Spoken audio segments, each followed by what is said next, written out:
After my husband died, my son and his wife kicked me out like trash. But they didn't know what I'd hidden in the basement. I'm Ruth, and at 74 years old, I learned that the people you love most can become strangers faster than you'd ever imagine possible.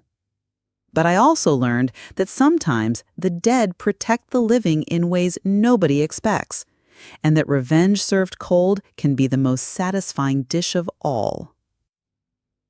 Let me start from the beginning because the cruelty didn't happen overnight. It built slowly, like cancer, eating away at what I thought was an unbreakable family bond until there was nothing left but greed and selfishness where love used to live. My husband Harold died on a Tuesday morning in March, quietly in his sleep after 47 years of marriage. We'd built our life together in the house on Maple Street, a modest 3-bedroom colonial that we'd bought as newlyweds and spent decades turning into a home. Harold had worked construction his whole life, coming home every evening with calloused hands and tired eyes, but he'd kiss my cheek and ask about my day like I was the most interesting person in the world. I'd taught elementary school for 35 years, and together, we'd raised our son Michael and watched him grow into what I thought was a good man. Harold's funeral was beautiful, if you can call any funeral beautiful. The church was full of his co-workers, my former students who'd grown up and brought their own children to pay respects, neighbors who'd watched us tend our garden and shovel each other's driveways for decades. Michael gave a eulogy about his father's work ethic and dedication to family, his voice breaking as he described Harold teaching him to use tools in our basement workshop. His wife, Jessica, stood beside him in an appropriately black dress, dabbing her eyes with tissues and accepting condolences with the kind of gracious sadness that made everyone comment on what a wonderful daughter-in-law I was blessed to have. If only they had known what she was really thinking as she stood there, planning my destruction. The first few weeks after the funeral were a blur of casseroles from neighbors, thank you cards to write, and the overwhelming silence of a house that suddenly felt too big for one person. Michael and Jessica were attentive during those early days, stopping by every few days to check on me, helping me navigate the paperwork that death leaves in its wake. Jessica would bring flowers for the kitchen table and ask if I needed anything from the grocery store. Michael would check that all the locks were working properly and make sure I knew how to adjust the thermostat now that I was managing the house alone. I was grateful for their attention, mistaking their frequent visits for genuine concern rather than reconnaissance missions to assess the value of what would soon be theirs. The house Harold and I had shared was paid off. We'd made the final mortgage payment 6 years earlier, and Harold had framed the deed as a surprise for my 68th birthday. It wasn't a mansion, but it was solid and comfortable, with good bones and a prime location in a neighborhood that had grown more desirable over the years. The basement Harold had was his domain, filled with his woodworking tools, fishing equipment, and boxes of what I'd always assumed were old tax documents and business papers from his construction jobs. Harold had been meticulous about finances in a way that sometimes frustrated me. He kept detailed records of every expense, maintained multiple filing systems, and had a habit of tucking away small amounts of cash for emergencies in various hiding spots around the house. I'd find $20 bills in coffee cans, $50 bills folded inside old books, $100 bills taped to the undersides of drawers. It was like living with a squirrel who hoarded money instead of acorns. "You never know when we might need it, Ruthie," he'd say whenever I discovered one of his hiding places. "Banks fail, economies crash, but cash in hand is always worth something." I thought it was an old man's paranoia, a lingering anxiety from growing up during the Depression. I had no idea it was the foundation of a plan that would save my life decades later. The first hint that Michael and Jessica's concern wasn't entirely altruistic came about 6 weeks after Harold's death. I was sitting in my kitchen having morning coffee when they arrived unannounced, both looking serious and determined in a way that made my stomach clench with sudden anxiety. "Mom," Michael said, settling into the chair across from me without his usual kiss on the cheek, "we need to talk about your living situation." "My living situation?" I repeated, genuinely confused. "What about it?" Jessica cleared her throat and pulled out a folder thick with papers. Ruth, we've been doing some research and we're concerned about you living alone in this big house. At your age, it's not safe or practical. At my age, as if 74 meant I was too decrepit to navigate my own home, the house I'd been managing successfully for nearly 50 years. I'm managing just fine, I said, hearing the defensive edge creeping into my voice. I've been taking care of this house since before you were born, Jessica. But that was when Dad was here to help. Now you're dealing with maintenance, utilities, property taxes, all by yourself. And what if something happens? What if you fall or have a medical emergency? I have neighbors, I have friends, I have a medical alert system. Jessica leaned forward with the kind of practiced sympathy I recognize from my teaching days, the expression adults wear when they're about to tell a child something they don't want to hear.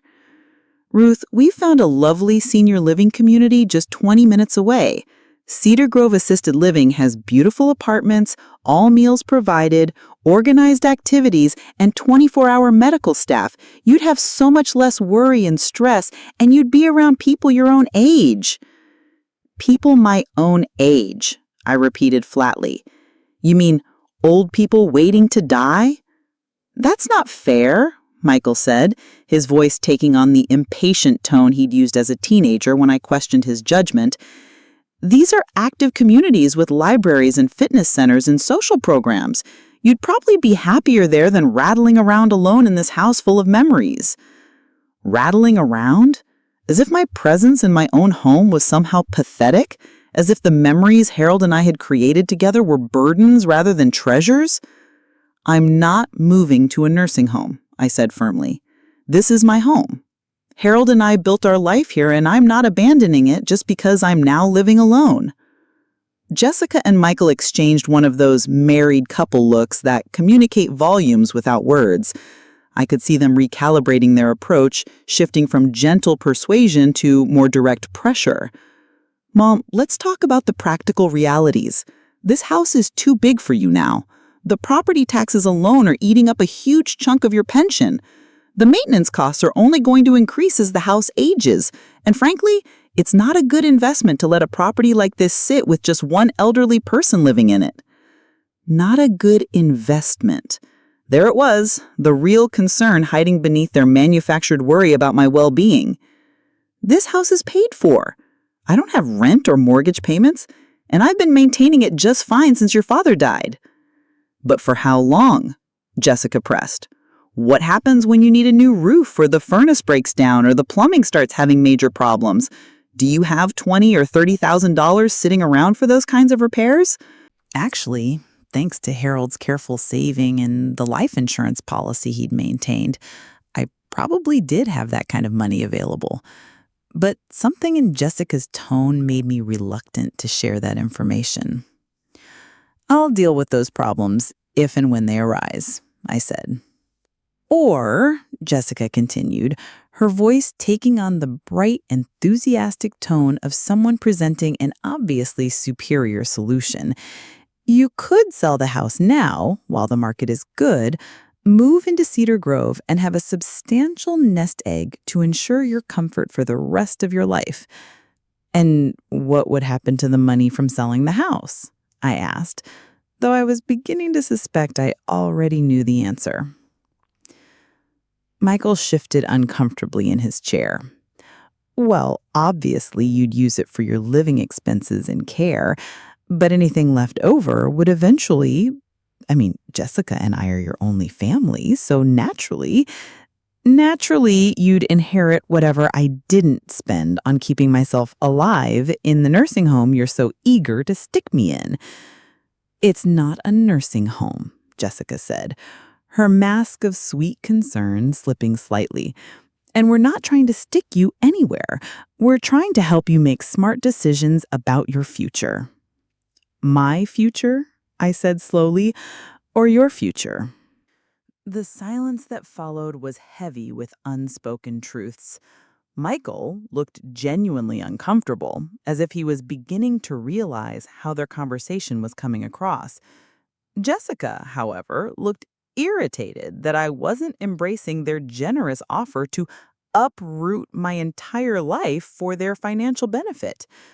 Ruth, Jessica said, her voice cooling by several degrees, I think you're being unrealistic about your situation.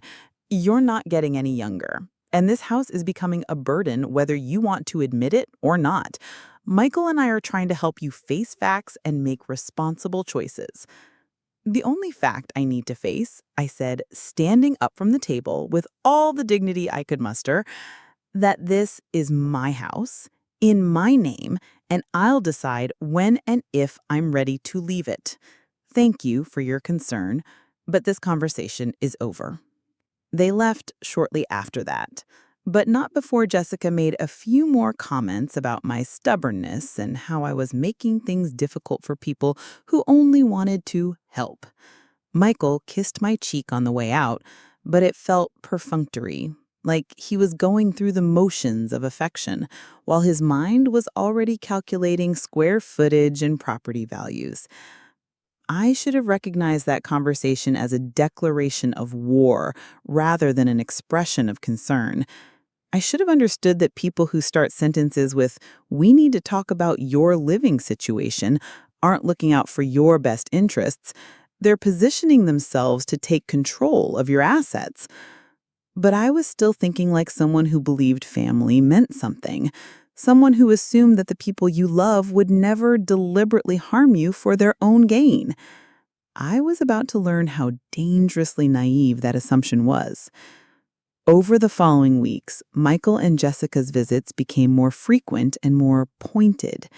They'd arrive with printouts of real estate listings showing what similar houses in the neighborhood had sold for. They'd casually mention stories about elderly people who'd fallen in their homes and not been discovered for days. They'd bring brochures from Cedar Grove and other senior living facilities, leaving them on my kitchen counter just in case you want to look them over. Most insidiously, they started questioning my competence in small ways that were designed to make me doubt my own capabilities. Jessica would notice that I had forgotten to water the plants on the windowsill and suggest that maybe I was having trouble remembering my daily routines. Michael would comment on a light bulb that had burned out in the hallway and wonder aloud whether I was having difficulty with basic home maintenance. They were building a case, I realized later, creating a narrative about my declining abilities that would justify whatever actions they were planning to take.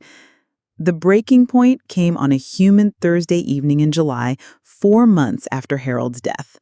I was in the kitchen preparing dinner when I heard Michael's key in the front door.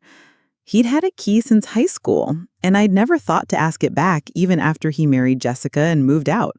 Why would I? He was my son, my only child, the person I trusted most in the world. "Mom," he called out, his voice echoing through the house in a way that seemed different somehow, more authoritative than usual. "In the kitchen," I called back, assuming he was stopping for one of his increasingly uncomfortable check-ins.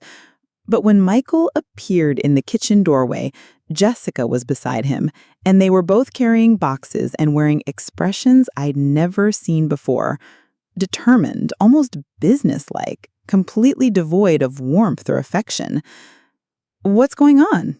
I asked, setting down the wooden spoon I'd been using to stir soup. "Mom," Michael said, his voice carefully controlled, "we've made arrangements for you to move to Cedar Grove tomorrow morning. The movers will be here at 8 a.m. to pack your personal belongings. Everything else will be handled by the estate sale company." I stared at them, certain I'd misunderstood something. "I'm sorry, what?" "We've been patient," Jessica said, setting her box down on my kitchen counter with a thud that seemed to emphasize her words. "We've tried to help you see reason, but you're clearly not capable of making rational decisions about your living situation anymore." "You can't just decide where I'm going to live," I said, my voice rising with incredulous anger. "This is my house. I've not agreed to move anywhere." Michael pulled a folded paper from his jacket pocket and handed it to me with the kind of reluctant gentleness people use when delivering bad news. "Actually, Mom, can.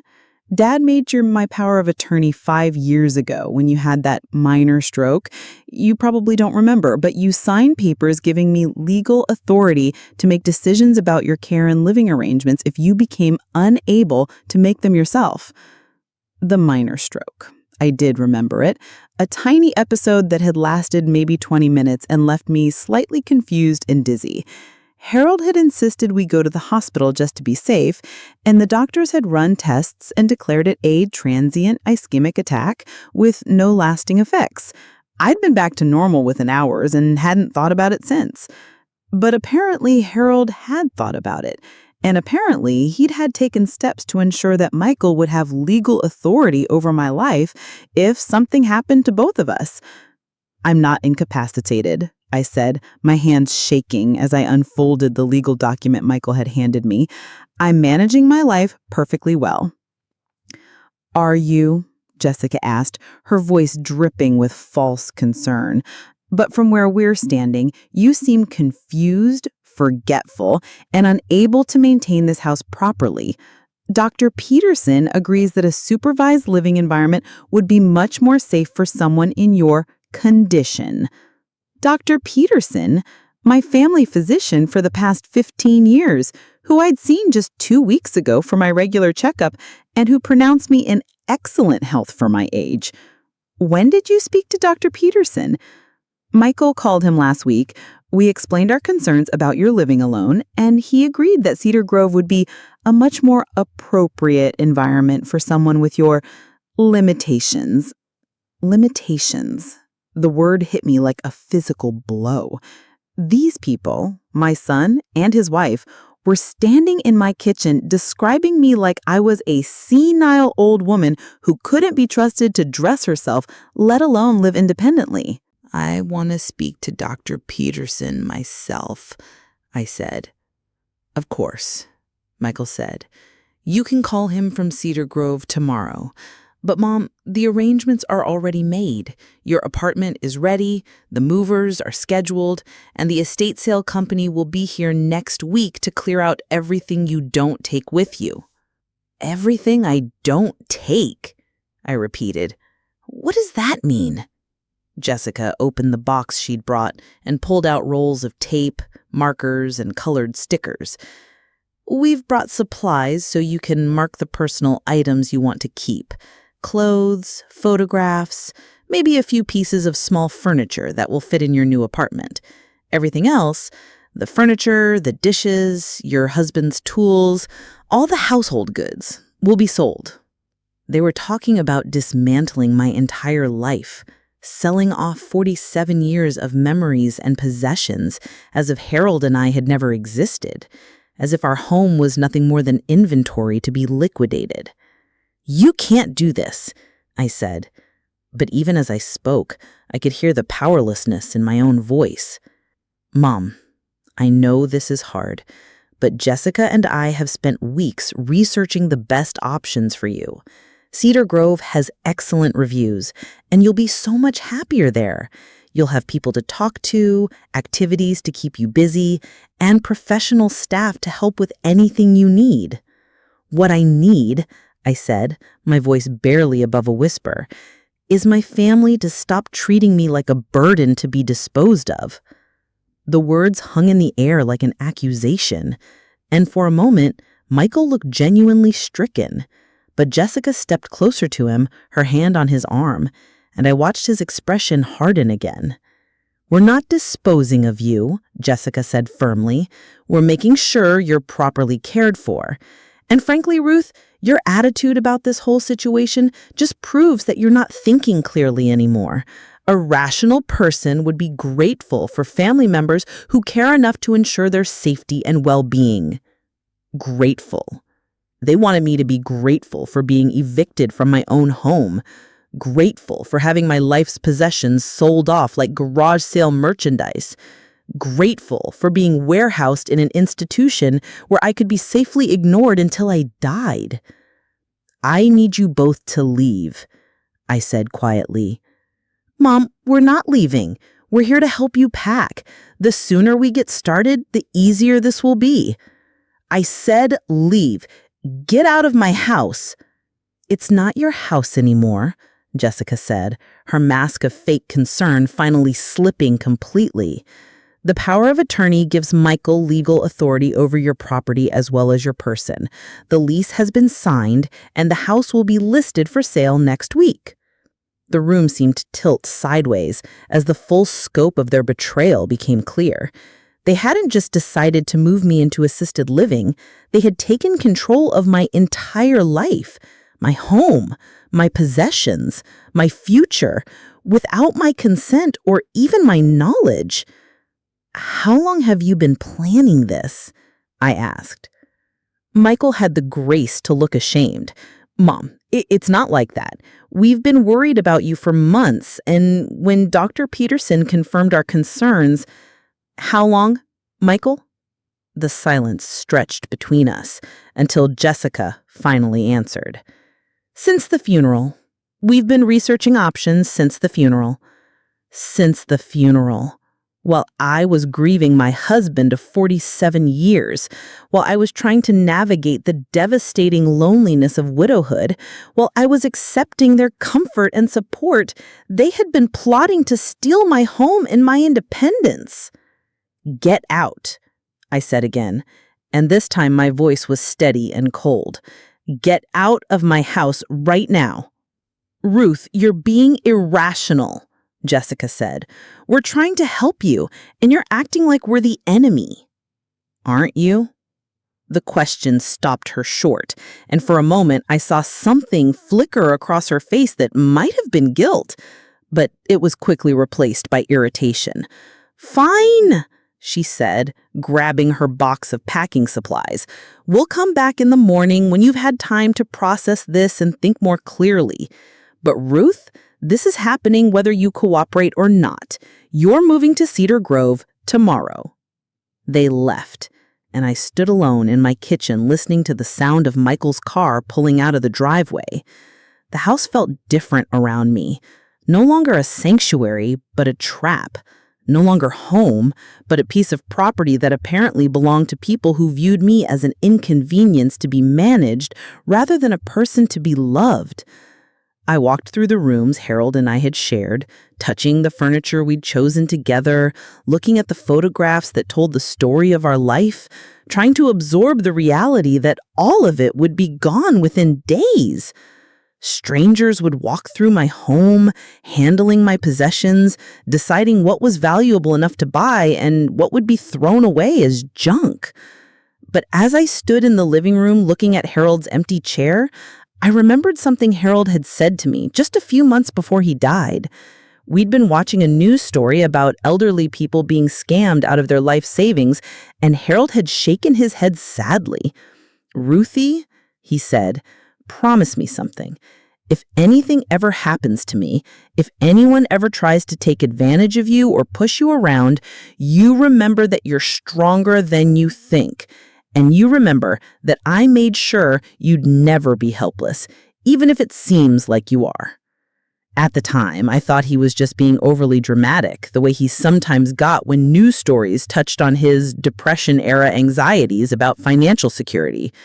But now, standing in the wreckage of my family's betrayal, I wondered if Harold had seen something I'd missed, if he'd prepared for threats I hadn't even considered. I spent that entire night awake, walking through the house and trying to figure out what Harold might have meant. I knew about his various cash hiding places. I'd found most of them over the years and had assumed I'd discovered all of his emergency funds.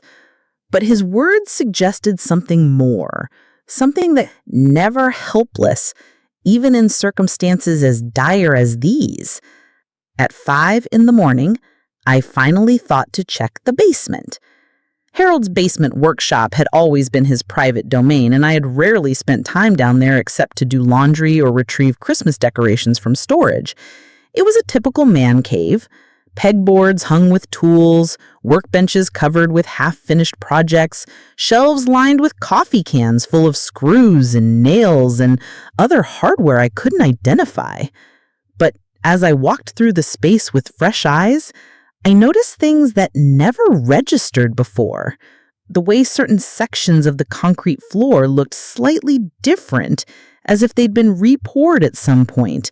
The way one of the storage shelves was positioned oddly, leaving an unnecessary gap behind it. The way Harold's most expensive tools were arranged on a workbench that seemed deeper than it needed to be. I started with the workbench, running my hands along its edges until I found a section that felt different from the rest. With some effort, I managed to slide away a false panel Harold had constructed, revealing a compartment I'd never known existed. Inside were documents. Lots of documents. Bank statements for accounts I'd never heard of, investment records for stocks and bonds I didn't know we owned, and insurance policies. Multiple life insurance policies that were apparently much larger than the one I'd already collected on. But underneath the papers, wrapped in plastic and tucked into a metal box, was something that made my breath catch in my throat. Gold coins. Dozens and dozens of gold coins, each one carefully wrapped and cataloged with dates and values written in Harold's meticulous handwriting. American eagles, Canadian maple leafs, South African Krugerrands. Coins are recognized from the advertisements Harold used to study in his financial magazines, but had never imagined he was actually buying. There was a letter tucked in with the coins, written in Harold's careful script and addressed to me. "My dearest Ruthie," it began, "if you're reading this, then I'm gone and you're probably in some kind of trouble. I know you always thought my worrying about money was silly, but I lived through the Depression and I never forgot what it felt like to have nothing. I never wanted you to experience that helplessness, so I've been preparing for emergencies you hopefully will never face." The letter went on to explain Harold's investment strategy, accumulated over decades of setting aside small amounts from his construction paychecks and investing them in precious metals and conservative stocks. He'd been building a secret financial fortress, protecting me from dangers I'd been too trusting to imagine.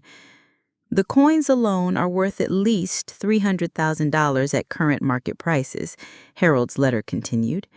"The stock portfolio is worth considerably more. The bank accounts contain enough cash to cover any immediate expenses you might have. All of this belongs to you, Ruthie, and only you. I set everything up so that no one else can access it, even with power of attorney. I wanted to make sure that if anyone ever tried to take advantage of your good heart, you'd have the resources to fight back." $300,000 in gold coins hidden in my basement, while my son and his wife were plotting to steal my house and warehouse me in assisted living so they could get their hands on what they thought was my only asset. I spent the next hour exploring Harold's hidden compartments and discovering the full scope of his secret preparations. Behind the oddly positioned shelf, I found more coins and several thick envelopes of cash. Under the section of newer concrete flooring, I found a safe I'd never known existed, containing even more valuable coins and jewelry Harold had apparently been collecting for decades. By the time the sun came up, I had inventoried nearly $500,000 worth of precious metals, cash, and other assets that Harold had hidden throughout the basement. But more than the money, I had found something even more valuable: the knowledge that my husband had seen this betrayal coming and had given me the tools to fight back.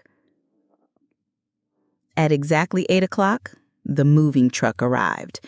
I watched from my kitchen window as Michael and Jessica got out of their car, both looking grimly determined to complete their mission of disposing of me.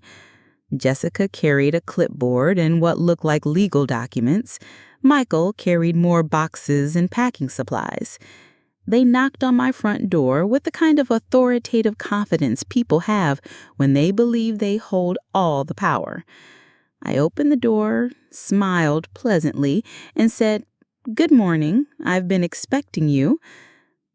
"Mom," said Michael, looking slightly surprised by my calm demeanor, I'm glad you're being reasonable about this. I know it's hard, but you'll see that Cedar Grove is really the best option for you." "Oh, I'm not going to Cedar Grove," I said pleasantly. "I've changed my mind about that." Jessica stepped forward, her expression hardening. "Ruth, we explained yesterday that this isn't optional. The arrangements have been made and you don't have a choice in the matter." "Actually," I said, still smiling, "I think you'll find that I have more choices than you realized. But please, come in.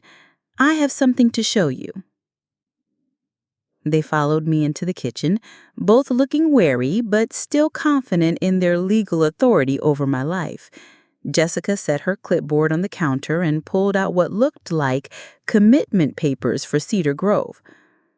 "Before we start packing," she said briskly, "you need to sign these final forms acknowledging the transfer to assisted living and confirming that you understand the terms of your residency."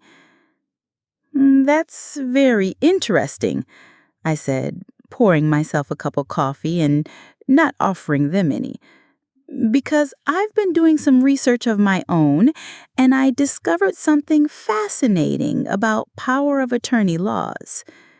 Michael shifted uncomfortably. "Mom, we've already been through this. Dr. Peterson confirmed that supervised living is appropriate for your current condition, and the power of attorney gives me legal authority to make that decision." "You're absolutely right," I agreed. "The power of attorney does give you authority to make decisions about my care if I'm incapacitated, but it doesn't give you authority to sell my house or dispose of my property without my consent unless I've been legally declared incompetent by a court." The silence that followed was thick with growing uncertainty. "And," I continued, taking a sip of my coffee, "I called Dr. Peterson yesterday evening. Interesting conversation. He seemed very surprised to learn that you've been telling people he recommended assisted living for me. In fact, he said he'd never spoken to either of you about my living arrangements at all." Jessica's face flushed red. He must have forgotten. And Dr. Peterson has excellent records and an excellent memory. He's quite concerned that someone has been misrepresenting his medical opinions, and he's prepared to testify that I'm mentally competent and fully capable of living independently. Michael looked like he was beginning to understand that their carefully constructed plan had some serious flaws. "And," I continued, taking a sip of my coffee, "was my conversation with the attorney I consulted yesterday afternoon. Apparently, forcing a competent adult out of their home under false pretenses, even with power of attorney, constitutes elder abuse under state law, and misrepresenting a doctor's recommendations to justify that abuse could result in criminal charges." Jessica grabbed Michael's arm. "She's bluffing. She doesn't have the money to hire attorneys or fight us in court." "You're absolutely right," I said cheerfully. "I didn't have that kind of money. Yesterday morning, I was just a widow on a fixed income with limited resources to resist two people who were determined to steal my home and my independence." I paused for effect, enjoying the growing confusion on their faces. But that was before I found Harold's surprise. I led them down to the basement, where I had arranged some of Harold's hidden treasures on his workbench for maximum impact. Gold coins gleamed under the fluorescent lights, stacks of cash sat next to investment statements, and Harold's letter to me was prominently displayed. The expressions on Michael and Jessica's faces as they realized what they were seeing were worth more than all the gold Harold had hidden for me. Harold spent 47 years preparing for the possibility that someone might try to take advantage of me. He knew that people can change. that greed can turn family members into strangers, and that I might someday need resources to protect myself from people I trusted. Michael sank into Harold's old desk chair, staring at the display of wealth they never suspected existed. Jessica whispered, "How much?" I said enough, simply. Enough to hire the best attorneys in the state, enough to fight any legal challenge you might want to make, enough to ensure that I never have to depend on anyone else's generosity or goodwill for my security. I picked up one of the gold coins and turned it over in my hands, feeling the weight of it, the solid reality of the protection Harold had provided. "So here's what's going to happen," I continued, my voice still pleasant, but with an edge that hadn't been there the day before. "You're going to cancel my reservation at Cedar Grove. You're going to dismiss the moving company. You're going to call off the estate sale. And you're going to return my house key." "Mom," Michael began, but I held up my hand to stop him. "I'm not finished. You're also going to leave my house immediately and not return unless you're invited. Any further attempts to force me out of my home or control my living arrangements will result in criminal elder abuse charges and a civil lawsuit that will cost you everything you own." Jessica's face had gone from red to white as the implications of the situation became clear. "You can't be serious. We're your family. We were trying to help you." "Were you?" I asked. "Because it seems to me that you were trying to help yourselves to my house and whatever inheritance you thought was coming to you. The difference is that now I have the resources to ensure that your help is no longer needed or wanted." I walked over to Harold's workbench and opened another compartment they hadn't noticed yet, revealing even more coins and several thick folders of financial documents. "Harold left me very detailed instructions about how to liquidate these assets if I ever needed to," I said. "He also left me the names of several excellent attorneys who specialize in elder law and estate protection. I've already spoken to one of them, and he's very interested in my case." Michael finally found his voice. "Mom, I think you're overreacting. We can work this out. Maybe Cedar Grove isn't the right choice, but we can find other solutions." "The only solution," I interrupted, "is for you to accept that I am a competent adult who is perfectly capable of managing my own life and making my own decisions.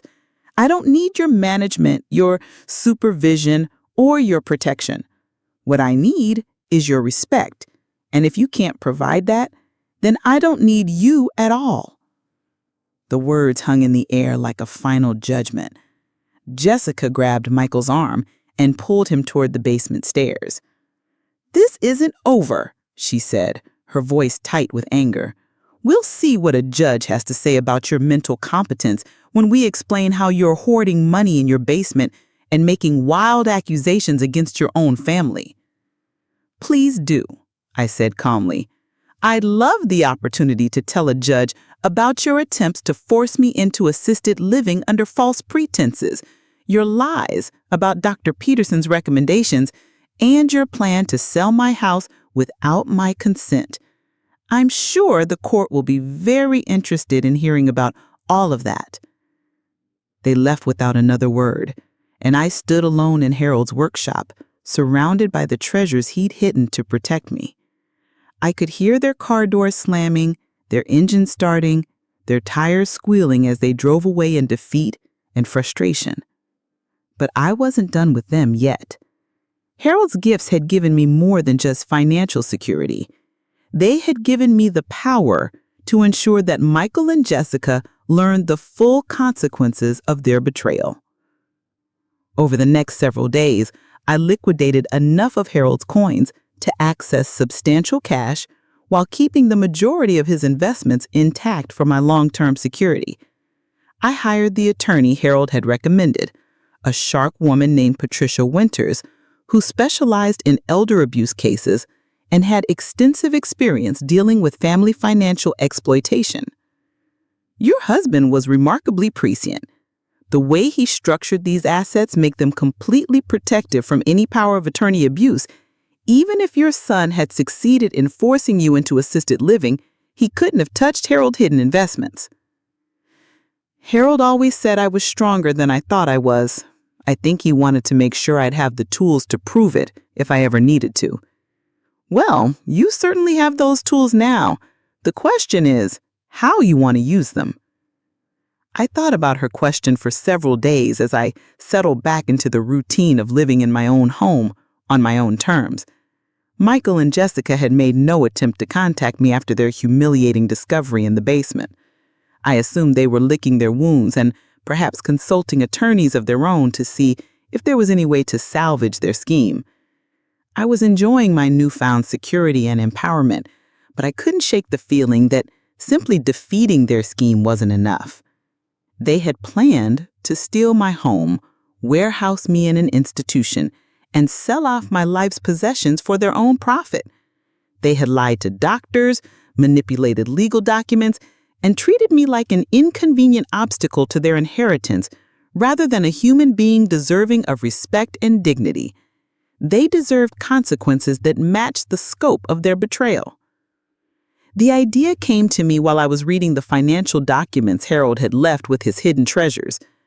Among the investment statements and bank records, I found something I hadn't noticed during my initial inventory: a real estate investment account that Harold had apparently been using to buy distressed properties and rental houses. Harold, it seemed, had not only been collecting gold and stocks, he had been building a small real estate empire, acquiring properties when they were cheap and either renting them out or selling them when the market recovered. It was a side business I'd known nothing about, managed through a separate bank and handled entirely through a property management company. But what caught my attention wasn't the rental houses or vacant lots Harold had accumulated over the years. It was a promissory note tucked in among the real estate documents, a legal agreement I didn't immediately understand, but which mentioned an address that seemed familiar. I called Patricia Winters and asked her to help me decode the document. "This is fascinating," Patricia said when I brought her the promissory note. "Your husband apparently held the mortgage on a house on Maple Street. According to this document, the original owners defaulted on their payments to Harold several years ago, and he's been carrying the note since then." I stared at the address on the document, my heart racing as I recognized it. "Patricia, that's my son's house. That's Jessica and Michael's house." Patricia looked up from the paperwork, her eyes widening as she understood the implications. "Your husband held the mortgage on your son's house?" "They came to us 3 years ago," I said slowly, the pieces falling into place. "They said they'd found the perfect house but were having trouble getting approved for a traditional mortgage. Harold offered to help with the down payment, but I had no idea he'd actually become their mortgage holder." Patricia spread the documents across her desk, studying them with the intensity of someone who'd found a particularly interesting puzzle.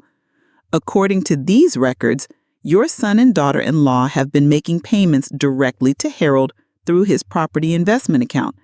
The original loan was for $240,000, and they still owe approximately $190,000. So Harold owned their house." "Not exactly. They owned the house, but Harold held the mortgage. He was essentially their bank. And now that he's passed away, you've inherited that mortgage along with all his other assets." The full scope of Harold's foresight was becoming clear. He hadn't just hidden gold coins and cash to protect me from financial manipulation. He had positioned himself as Michael and Jessica's creditor, giving me leverage I never could have imagined. "What does this mean, practically speaking?" I asked. Patricia smiled with the kind of professional satisfaction that came from finding the perfect legal solution to a complex problem. It means you own their debt. You have the legal right to collect their mortgage payments, and if they default, you can foreclose on the property. You are, quite literally, their landlord. I sat back in my chair, overwhelmed by the elegance of Harold's long-term planning. While Michael and Jessica had been plotting to steal my house and force me into assisted living, they had been unknowingly making mortgage payments to the woman they were trying to victimize. They don't know, do they? Patricia asked. They don't know that you now hold their mortgage. I don't think they have any idea. Harold handled all the financial arrangements through his investment company. As far as Michael and Jessica know, they're making payments to some anonymous property management firm. Well, Patricia said, gathering the documents into a neat stack, I think it's time they learn the truth about their financial situation.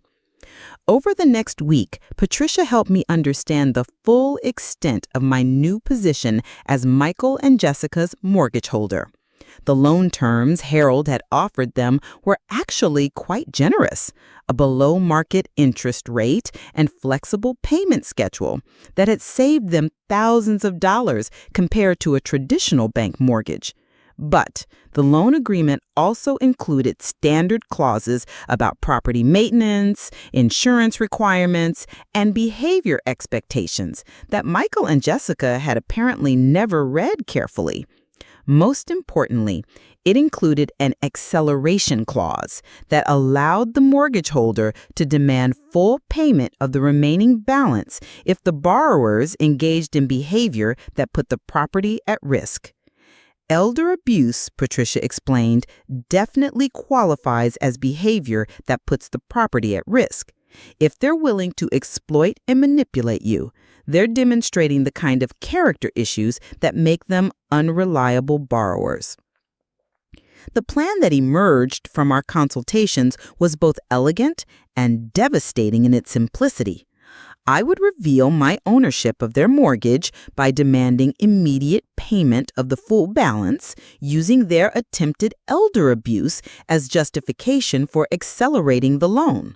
They would be unable to pay, of course, because they didn't have nearly $200,000 in liquid assets.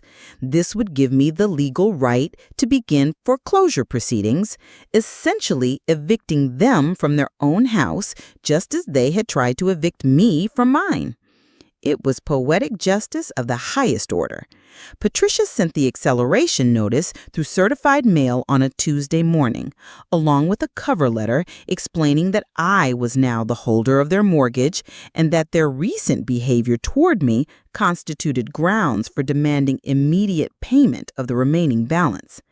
I imagined the scene when they received the letter, the confusion as they opened official legal documents bearing my name, the growing horror as they realized what Harold had done, the desperate calculations as they tried to figure out how to raise nearly $200,000 they didn't have. Michael called me that evening, his voice tight with panic and disbelief. "Mom, we cut your letter. There has to be some mistake. Harold never said anything about holding our mortgage. We've been making payments to Hartwell Property Management for 3 years. Hartwell Property Management was Harold's company, I said calmly. He set it up to handle his real estate investments. You've been making mortgage payments to your father this entire time. But why didn't he tell us? Why all the secrecy? I imagine Harold wanted to protect his business assets from people who might try to take advantage of family relationships. It was probably a wise precaution, given recent events." Michael's voice cracked slightly as he processed the implications. "Mom, you can't seriously be demanding full payment. You know we don't have that kind of money available. Just like you knew I didn't have the resources to fight your attempts to force me into assisted living?" I asked sweetly. "Just like you knew I was too old and incompetent to resist having my home sold out under me. That's different. We were trying to help you. And I'm trying to help you understand the consequences of attempting elder abuse. According to the mortgage agreement you signed, behavior that demonstrates untrustworthiness or puts the property at risk, gives the mortgage holder the right to accelerate the loan. I'd say planning to force your elderly mother into an institution under false pretenses definitely qualifies. Mom, please. We can work this out. We can apologize. We can make changes. You have 30 days to pay the full balance. If you can't make the payment, I'll begin foreclosure proceedings. I suggest you contact your attorney to discuss your options. I hung up before he could respond, feeling a satisfaction I hadn't experienced since the morning I discovered Harold's basement treasures. Over the following days, Michael and Jessica made increasingly desperate attempts to reach me. They left voicemails promising to make amends for their behavior, offering to increase their monthly mortgage payments, begging for another chance to prove they could be trustworthy family members. Jessica even showed up at my door one afternoon, tears streaming down her face as she pleaded for mercy. "Ruth, please don't do this to us. We made a mistake, but we don't deserve to lose our home over it. Think about what this will do to Michael. Think about what Harold would want." Harold wanted me to be protected from people who would take advantage of my trust, I said, not inviting her inside. He spent decades building safeguards to ensure that no one could steal my home or force me out of it. I think he'd be quite pleased to know that those same safeguards are now protecting me from you. "But we're family," Jessica protested. "You can't destroy your own son's life over a misunderstanding." "A misunderstanding?" I repeated. "You plan to force me into assisted living under false medical pretenses, sell my house without my consent, and liquidate my possessions for your own profit. That's not a misunderstanding. That's a calculated attempt at financial elder abuse." Jessica's tears dried up quickly, replaced by the cold anger I'd seen glimpses of during our previous confrontations. "Fine. If that's how you want to play this, we'll see you in court. No judge is going to let you destroy your own family out of spite." "I'm not destroying my family out of spite. I'm protecting myself from people who demonstrated that they view me as an obstacle to their inheritance rather than a person deserving of love and respect. If you want to take this to court, please do. I have excellent attorneys and plenty of evidence about your attempts to exploit me." Jessica stormed off, and I never saw her again. The 30-day deadline came and went without payment, exactly as I had expected. Patricia filed the necessary paperwork to begin foreclosure proceedings, and within 90 days, Michael and Jessica's house was scheduled for auction. I attended the auction myself, sitting in the back row of the courthouse as the auctioneer described the property I'd helped Harold choose as a wedding gift for our son. The house sold for less than the outstanding mortgage balance, which meant Michael and Jessica not only lost their home, but also owed me the difference between the sale price and their remaining debt. But I didn't pursue the deficiency judgment. I'd made my point, and continuing to grind them into financial dust would have been cruelty rather than justice. The new owners of Michael and Jessica's former house were a young couple with 2 small children, people who reminded me of Harold and myself when we'd first bought our house on Maple Street decades earlier. I introduced myself as their new neighbor and brought them a welcome casserole, just as other neighbors had welcomed us when we were young and starting our life together. Michael and Jessica moved to a small apartment across town.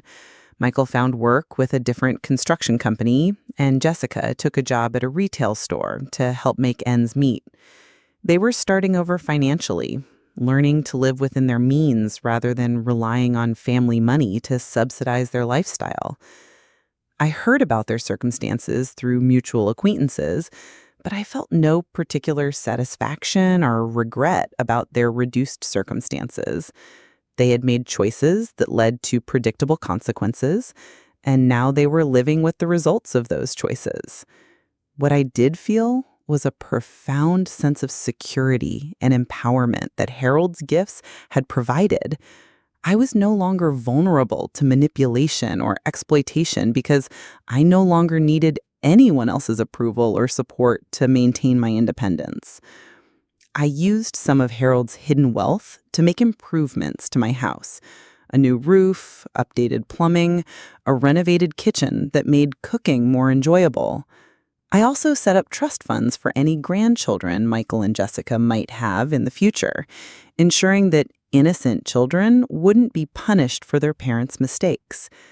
But mostly, I lived quietly and contentedly in the house Harold and I had shared, surrounded by memories of our life together, and secure in the knowledge that his love was still protecting me, even after his death. 6 months after the foreclosure auction, I received a letter from Michael. It was handwritten on simple stationery, and the tone was completely different from our previous communications. "Dear Mom," it began. "I know I have no right to ask for your forgiveness, and I'm not writing this letter to request anything from you. I'm writing to tell you that you were right about everything and to apologize for behavior that I'm deeply ashamed of." The letter went on for 3 pages, detailing Michael's recognition of how his greed and sense of entitlement had corrupted his relationship with me. He wrote about Jessica's influence on his thinking, but also acknowledged that he was a grown man who had made his own choices and couldn't blame his wife for his own moral failures. I realize now that Dad knew exactly what he was doing when he set up the mortgage arrangement. He was protecting you from people like the person I became, and he was teaching me a lesson I was too arrogant to learn any other way. Losing our house was devastating, but it was also clarifying. It forced me to confront the person I'd become and decide whether I wanted to continue being that person. He wrote about the financial struggles he and Jessica were facing, but also about how those struggles had helped them appreciate things they'd previously taken for granted. He wrote about missing me, but also about understanding why I could no longer trust him. I don't expect you to respond to this letter. I don't expect you to forgive me or welcome me back into your life. I just wanted you to know that I finally understand what I lost when I chose greed over love, and that I'm working every day to become the kind of person Dad raised me to be and the kind of son you deserve to have. I read the letter several times over the course of a week, trying to decide how I felt about Michael's apparent transformation. The words seemed genuine, and the tone suggested real reflection rather than manipulation, but I had learned to be wary of promises and apologies from people who had already demonstrated their willingness to exploit my trust. 3 months later, I received another letter. This one was shorter, just a single page updating me on Michael's life without asking for anything in return. He had been promoted to foreman at his new construction job. He and Jessica were taking financial planning classes to learn how to manage money more responsibly. They had started volunteering at a senior center, helping elderly residents with home repairs and maintenance tasks. "I think about you often, and I hope you're well and happy. I drive by the old neighborhood sometimes and see that you had some work done on the house. It looks beautiful, and I'm glad you're taking good care of the place Dad loved so much." More letters followed over the months, each one updating me on Michael's life without pressure or expectation. He wrote about books he was reading, projects he was working on, things he had learned from the elderly people he was helping through his volunteer work. The letters felt like genuine attempts to maintain a connection rather than strategic moves to manipulate me into reconciliation. On the anniversary of Harold's death, I found a small package on my front porch with no return address. Inside was a wooden jewelry box Harold had apparently started making for me before he died, left unfinished in his basement workshop. The box had been carefully completed and polished, with a note explaining that Michael had asked the new owners of his former house for permission to retrieve the project from the basement. I know Dad was making this for you. I thought you should have it. Finished the way he would have wanted. The jewelry box was beautiful, crafted with the kind of careful attention to detail that Harold brought to all his woodworking projects. Inside, I found another note in Harold's handwriting, "For my Ruthie, who deserves beautiful things and people who see her worth." I cried when I read Harold's note, not from sadness, but from gratitude for a man who loved me enough to protect me from dangers I'd been too trusting to see coming. A year and a half after the foreclosure, I decided to respond to one of Michael's letters. I wrote a brief note thanking him for completing Harold's jewelry box and acknowledging that his letters suggested genuine change in his character and priorities. "I'm not ready to rebuild our relationship," I wrote, "but I'm no longer actively angry with you. If you continue demonstrating through your actions that you've learned from your mistakes, perhaps someday we can find a way to be family again." Michael's response came within a week, expressing gratitude for my willingness to consider future reconciliation, but not pushing for more than I was ready to give. "I understand that trust, once broken, takes time and consistent action to rebuild," he wrote. "I'm prepared to spend however long it takes, proving that I've become someone worthy of your love and respect again." That was 2 years ago. Michael has continued writing letters and sending occasional updates about his life, never asking for anything, never pushing for more contact than I'm comfortable with. He and Jessica divorced about 6 months after losing their house. Apparently, the financial stress and the recognition of their shared moral failures was too much for their marriage to survive. Michael is dating someone new now, a woman named Sarah, who works as a social worker with elderly clients. From his letters, she sounds like someone who understands the importance of treating older people with dignity and respect. He's never suggested that I should meet her or include her in any potential future relationship we might rebuild, but the fact that he's chosen to be with someone whose career involves protecting vulnerable seniors suggests that his transformation might be genuine. I still live in my house on Maple Street, still surrounded by Harold's love and protection, even though he's been gone for nearly 4 years now.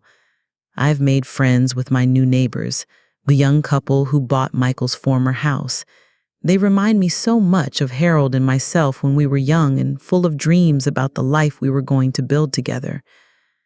Sometimes I think about whether I should reach out to Michael more actively, whether I should take steps to rebuild our relationship more quickly. But then I remember the planning and calculation that went into his attempt to steal my home and force me into an institution.